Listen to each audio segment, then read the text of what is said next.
cek darah saya terkena hiperagregasi trombosit, pembekuan darah, pengentaran darah.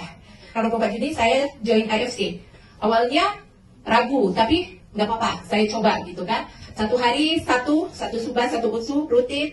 Di 1 bulan konsumsi terjadi penurunan, tetapi masih dalam tahap masih tinggi gitu hiperagregasinya.